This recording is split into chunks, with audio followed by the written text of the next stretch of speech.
Well, we had a little bit of winter, and now we're having a little bit of spring tonight, and then we're going to go right back to winter towards the latter part of the week. But let's take a look outside right now at Seneca, Missouri, Indigo Sky Casino and Resort. Things are pretty calm right now, but that's going to be changing over the next couple of hours as we're seeing storms developing off towards our west. This afternoon, we made it up to 61 after starting out at 43, which of course was above the averages of 53 and 32 degrees. Here's a look at the radar. Look at how this is just lit up. Look at all these warnings, tornado warnings, severe thunderstorm warnings. All this is part of a squall line that is now starting to advance towards the east, starting to move into the western portions of our viewing area. And this is over the last 4 hours.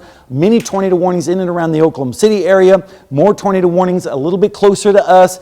Winds tonight are expected to be around 60, maybe gusting up to 70 miles per hour with just the storms, not counting the QLCS type tornado situation.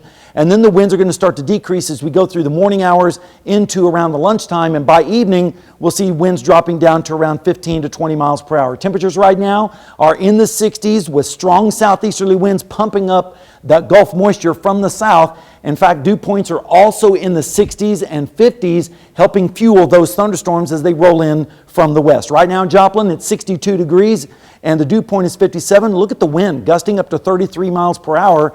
And in Pittsburgh, you can see the flag flying with a temperature of 62. Southeast winds at 17, gusting to 24 miles per hour, and that's going to continue until those storms arrive. Then the winds are really going to start to increase as we go through the overnight hours. Here's the risk of severe weather extending up across our entire area. The greatest risk is going to be the high winds, perhaps damaging winds across the entire region, and the moderate risk of some tornadoes in some isolated spots. Here's a look at the dynamics. Look at the dry air just punching in from the west. That's what's fueling these thunderstorms. As this dry line lifts that moist air, it condenses into thunderstorms, and the winds are extremely strong aloft, and all that shear is combining together to create the round of severe weather. And by tomorrow morning, all of that's going to be moving off towards the east. So breaking it down for you, temperatures are going to be in the 60s until the storms arrive. Then we'll see temperatures dropping into the upper 50s.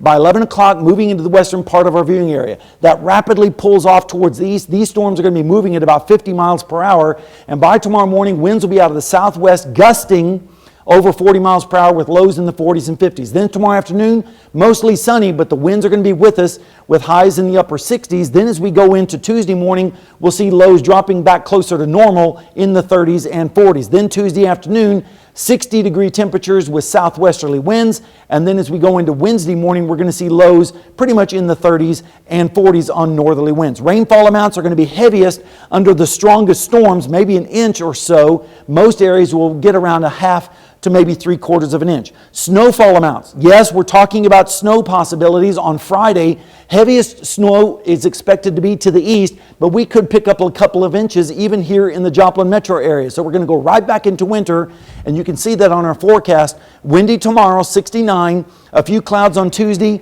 and then Thursday night, more rain moves in, changing over to snow by Friday morning, and then much warmer as we head towards the weekend, and then another round of storms middle part of next week. So all in all, a very, very active pattern for the 4 states. But of course, that's typical for this time of year. Cale?